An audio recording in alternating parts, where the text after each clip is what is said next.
So ayan guys. Ipapakita ko po yung panglimang ginawa ko po. Ito po yun. Yan, natapos ko na po siya. Hindi ko lang siya na-video nung natapos, so ngayon binibideo ko. Ayan na po. Dinagdagan ko na rin po siya ng dahon. Yan. Nagdalawang layer na po yung dahon niya. So, wala po talaga siyang base. Hindi pa ako nakabili ng semento pang gawa ng base niya. So, ipiplex ko lang siya ng ganyan. I-twist na po natin ng maayos para makita niyo po gano'n siya kaganda. Ay, ito po. Twist natin siyang ganyan. Yung first layer po muna. Matigas po talaga tong kasi ang ginamit kong wire dito yung sa notebook po yun. Hindi siya yung mga ginagawa ko na ano. Siguro ang size po nitong wire nito ay mga 22 or 20 ganun po. Yan, ayos natin. So, ayan. Ayos na po natin yung dahon. Yung flowers naman po, ganyan natin. Arrange lang po natin yung flowers. So, ganyan natin. Para, yan. Ayan. So, napapansin nyo, hindi pa siya nakabukadkad. So, ibubukadkad natin. Ayan. Ating mga flowers.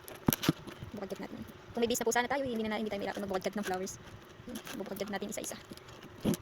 So, ayan.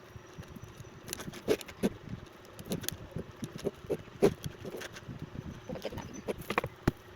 Tumatama sila. I-twist natin para hindi siya ganyan.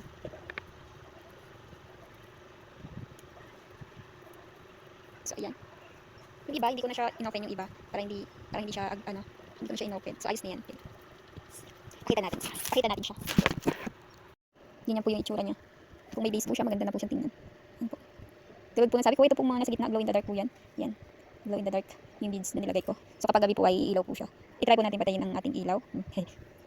Ganyan. So ganyan po yung itsura niya. Yan po yung itsura niya.